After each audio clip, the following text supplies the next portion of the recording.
Greetings all. That's a hairy Nick. This is a less hairy Justin, and welcome to the Hangar Bay. Sup. Welcome to the Hangar Bay, our weekly show where we talk about your submitted X-Wing lists. And sorry for the break. Yeah, we had some important cards that we needed to talk about first. That's right. And also, there were a few things that held me up. And also, hey, the points all changed. Yeah. So, we actually recorded this video already because we wanted to have a conversation about flankers. And this is the week where we used to talk about the Empire. So, we're talking about Imperial Flankers. And when we're mainly talking about flankers, we're talking about ships that can, well, flank, obviously. But it's about ships being able to mess with your opponent's targeting priority, mess with your opponent's positioning by basically charging up really fast and hitting them from the side. Yeah, so with that, we're talking more about the TIE Phantom, the TIE Advanced X1, the TIE Advanced V1 to a certain extent. Yes, Alpha Class Starwing, big time, and the TIE Striker. I think the three main ones we're looking at is the Phantom, the Alpha Class Starwing, and the TIE Striker. Yeah. But there are also many other ships that can fill this role. Indeed, on other factions, there's things like the Star Viper, for example. But we're talking about the Empire this time. Yeah, we could, I suppose, talk about the TIE Defender, but maybe not this time. Well, TIE Defender is quite fast, so it absolutely can fill this role, but it also fills a lot of other roles. Yeah. And it's clear to me when I put this to all of you on YouTube and on the Patreon Discord that it really wasn't that highly prioritized for this strategy.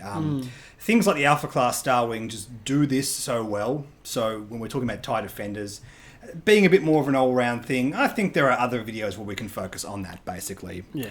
So, yes, basically we're talking about ships that can flank. When we're talking about ships that can flank, yes, there are things like TIE Defenders that can also brawl quite well. There are ships that are more dedicated aces that also fit this role quite well, like the TIE Interceptor. Yeah. It's pretty much always in the conversation when we're talking about flanking.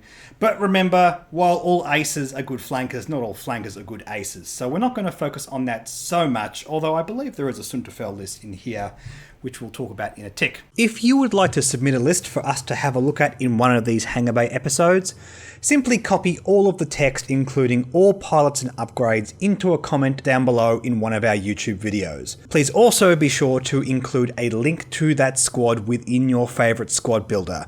Now, if you're unsure how to do this, simply head over to Yet Another Squad Builder 2.0. They have a fantastic squad builder built into this website.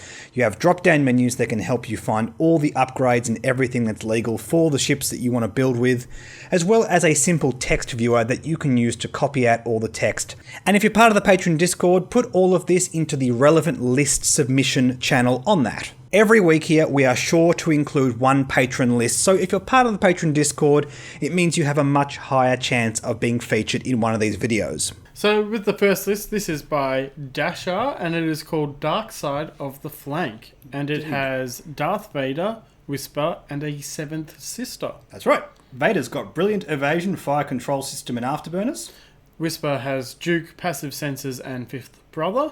And the seventh sister just has fire control system. So this is a bit more of a traditional Vader build. It's got brilliant evasion instead of hate. Yes.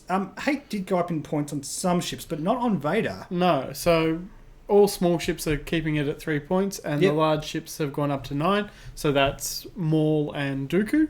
Yes, indeed. On the and CIS. Also a Sarge Ventress as well, which is is pretty rough on that platform, but you know, a Sarge got nerfed for Maul's sins, unfortunately. A Brilliant Evasion actually is a pretty cool option, especially with afterburners, because it wants good positioning. So I suppose. Yeah. It works for sure. Probably do prefer hate myself, but you know, if you prefer that more than other things.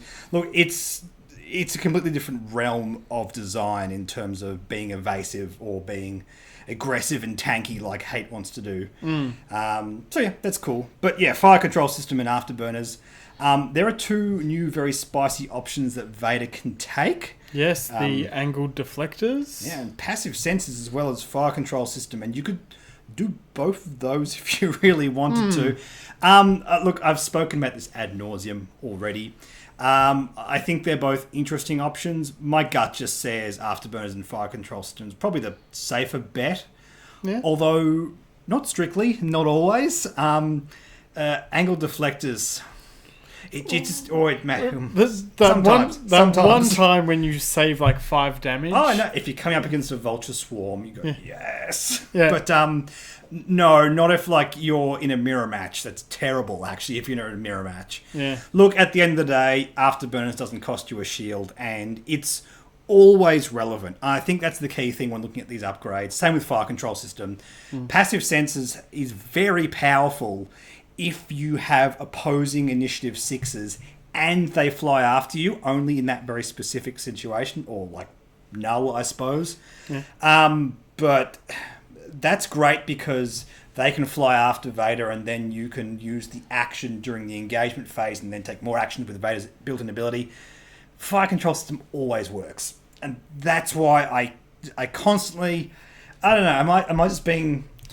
I suppose we need to see some more tournaments. Yeah, I think so. Like my gut just says, I'm just going for consistency, like a typical tournament spike, but fire control system's really good. Yeah, I don't know. Passive sensors, I feel like, can do a bit more. The problem is here, you've only got the 1 point bid, so... Yeah. It makes it a bit hard. I understand from that point of view. Well, I mean, if you had passive sensors, the bid doesn't matter as much. So this is one of those lists where I guess you would consider it for that reason. But even so, it's narrow even without the bid. But let's talk about these other 2 platforms, because Vader's not really our flanker in this list. No, I think Whisper's the more dedicated flanker here. Yeah, even Seven's Sister. The ability to do actions off the back of barrel roll and boosts, just focus actions, doesn't matter. That's great. I wish you could find some more points to maybe put hate on Seventh Sister. Yes. I feel like that would be really good. I mean, it'd be amazing if we could put on supernatural reflexes. I mean, that's never going to happen. No. There's all kinds of crazy stuff we could do. How much is supernatural on an initiative? A lot. 16 points. 16 points, yeah. That's I not mean, happening. we're nearly there. We just need another 15 points. No, but that's fine. Yeah. It's expensive for a reason. More the point, when we look at this entire list, I don't think there's any points wasted. I do like hate on Seven Sister because she's hungry for Force tokens. Yeah. I think the only thing I could possibly do is maybe take off Duke off Whisper and maybe put like Crackshot or something else on. But then you're really dialing everything This down. is a universe where Duke's just got more expensive again. Yeah. I still think that the Phantom wants it. To the point where you pretty much always take it, especially on Whisper. It's not like it's crucial on other ships like TIE Defenders or like even N1 Starfighters, but I think you can't get away with it on the Phantom. It's just so good. Yeah. The offensive mod, decloak. It's so good. It's so good. Even at 7 points, I don't think it's worth getting hate on Seven Sister. As good as hate on Seven Sister would be. I mean, we could take off passive sensors on Whisper, but at the same time, this is the new toy that everyone wants to play with. Yeah, and I kind of like the idea of passive sensors on Whisper as well. I do for sure. Now, Whisper is Initiative 5, which is so much more relevant than Initiative 6 with passive sensors. Every initiative you go down, the better and better that card becomes, which is good because we have so many cards in the game that get better as the initiative goes up. So, happy to see that. Also, yes, it's a way for Whisper to get target locks. Something I failed to point out in the video we spoke about passive sensors. So thank you for those comments. It's a very, very good point. Yeah, because Whisper doesn't get target locks. No, Whisper does not get target locks. In first edition, there was the old fire control system, which allowed you to get target locks for free. How did that work? It was something about you perform an attack and you get a free target lock. Yeah. Like after you... First edition. I don't miss that at all. Also, with the next wave coming out, you're getting targeting computer. Yes. So that could be good instead of passive sensors. Just depends on points. You'd expect targeting computer to be a bit cheaper than passive sensors. Yeah. Because the timing is slightly worse because you have to do it during the activation phase, so you don't know what you're going to be shooting, blah, blah, blah. Again, I spoke about this already. Targeting computer, passive sensors is 3 points. Targeting computer was 2, which equivalents 4 now. Yeah, so passive sensors might go up to accommodate. Like maybe targeting computer will be 3 points, for example. I don't know. Anyway, that's very far away. Indeed. Regardless of all of that, whatever you take to give Whisper the target lock action, it does tax the actions on the platform. That's why I don't think it's necessarily a slam dunk on Whisper, because you can't cloak when you use passive senses. I mean, yeah, sure, you don't want to. I mean, the idea is you do it the turn that you're decloaking, which is good, I suppose. Yeah. It's good. And I suppose you've also got the fifth brother with the force point just to help you out. Yeah. And if passive senses goes off and you have no targets, you can take the calculate token. So it's good. It's a step up from just having the target lock action for sure. Also, the passive offensive mod on fifth brother giving you those crits. That's nice. Especially with target locks and everything. Yeah, it feels like a pretty competitive thing to do. 76 points. Yeah, seems all right. Yeah. It's expensive, but it definitely seems worth it. Vader's only 78 points. What's going on there? What's going on there? It's almost like Vader's pretty cheap and pretty good. Oh, cheap enough for what he does anyway. Yeah. And Seventh Sister. Yeah, I really dig this platform. We can't quite get the Grand Inquisitor. No, we're another 5 points. No, let's ignore that. Before you neutralise result steps, spend 2 force to cancel a evade. I like that a lot. Could you take Afterburners off Darth Vader and then switch it to the Grand Inquisitor? Yeah, but then Vader doesn't have Afterburners. And Vader likes Afterburners. Especially if you want to flank with Vader. Yeah, that's true. Yeah, Seven Sisters' ability is really cool because it's versatile. It means during your attack, you can spend a force change of focus to a hit if you think that's mathematically the best thing to do in the situation, or if you think your opponent's likely to blow you out with a bunch of evade results, which certain platforms will, you can react to that as well. The flexibility is really powerful there. It's very taxing because you have to use both your force tokens, and that's why we're talking about hate. But even if you're not worried about that, just using her again as a dedicated flanker, just boost focus, whatever. It's great. So the next couple of lists, we're actually going to take a look at some patron submitted lists from the Patreon Discord, because we actually don't have a lot of lists submitted here on YouTube, because as we just said, the points just changed. So please submit your lists.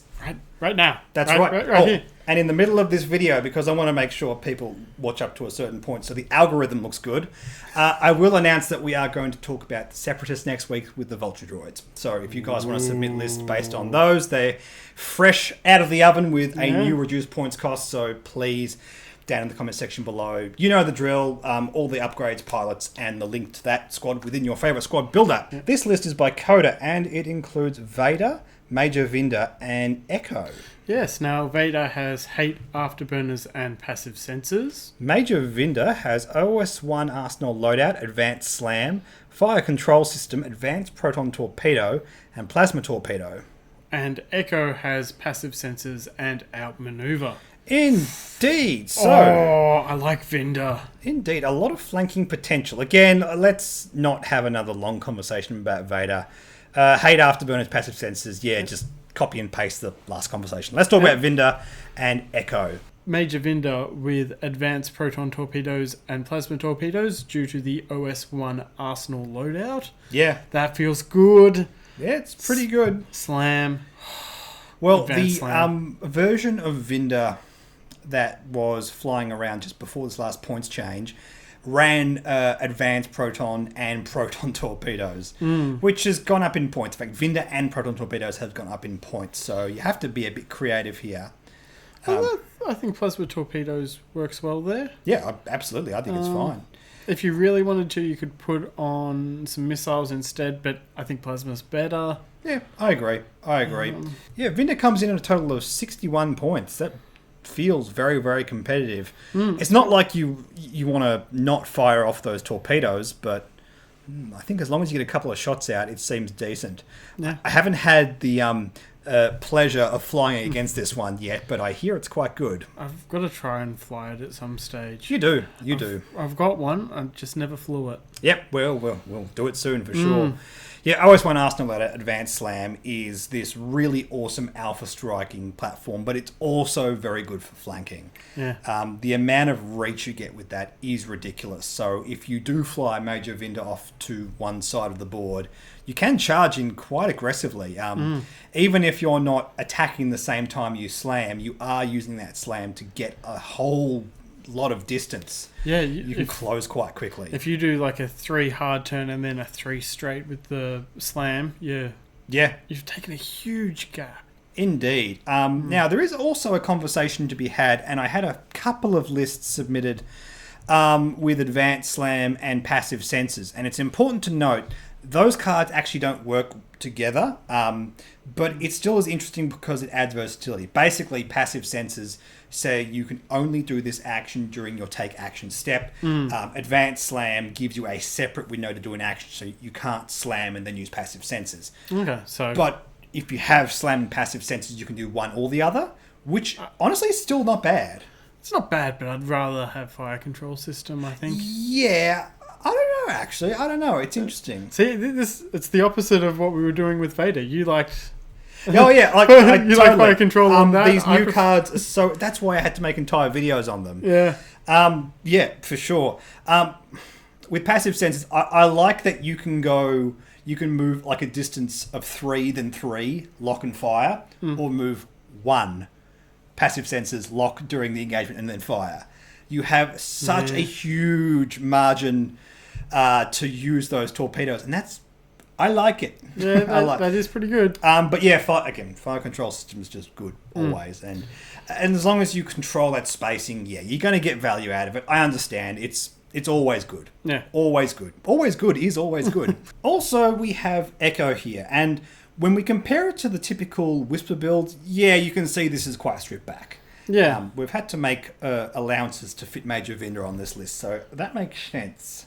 Yeah, you've taken Duke out and instead put Outmaneuver on, which is 1 point less. Yeah. I know. It's insane that we're now talking about this. I know. We're looking up and down and thinking, can we shave points here and there? Look, if Vader took Fire Control System instead of Passive Senses, but again, if you really want Passive Senses on Vader, if you really are finding that's an issue you need dealt with, okay. Outmaneuver, look, it's a downgrade from Duke. I don't think it's terrible, though. No. Duke is going to be a more consistent card. It's going to be powerful. Rolling 1 fewer defense die is more powerful than changing one of your opponent's die to a focus. Yeah. But it's going to be on more frequently. And that... I don't know. I think there's a case for both, for sure. Yeah, I agree on that. But yeah, we don't have Fifth Brother or any... Gunner that's relevant. Well, there's one Gunner that's relevant on the Empire, and it's Fifth Brother. Yeah. There is also BT1, but... You don't have the points. Well, there's no stress mechanics in this list, so I wouldn't anyway, so don't worry about that.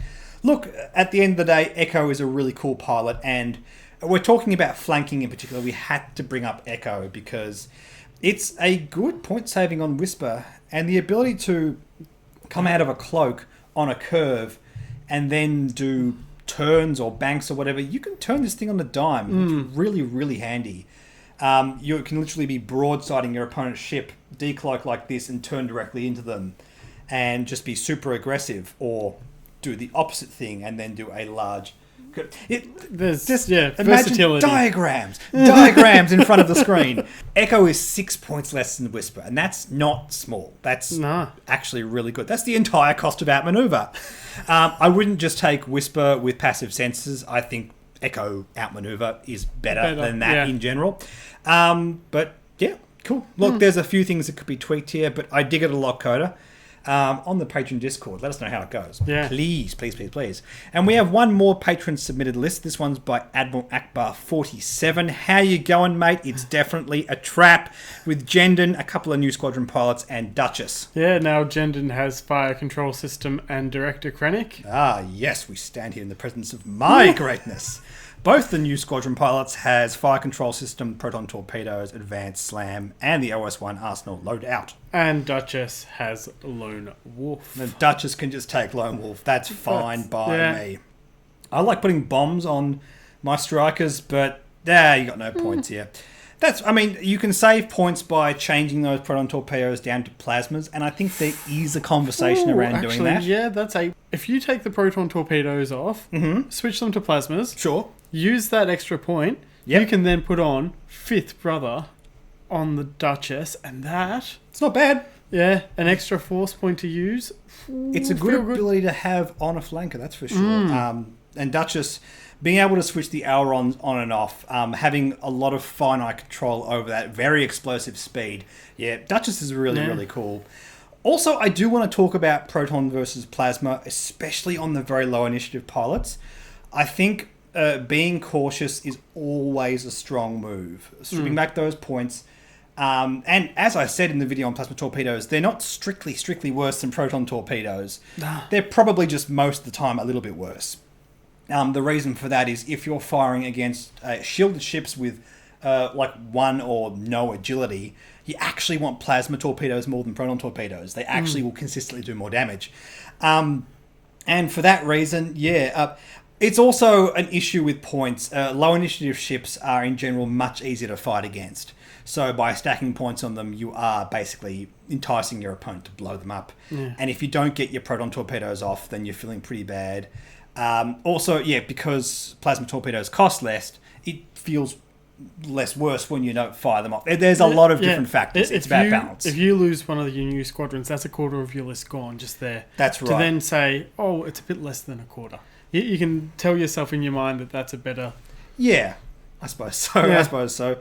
Also, you take them by 4 points, it goes down to... No, you're not playing around with an odd number. But the point I want to make as well is if you stack more points on Duchess, that's good. Duchess is a much more difficult platform to destroy.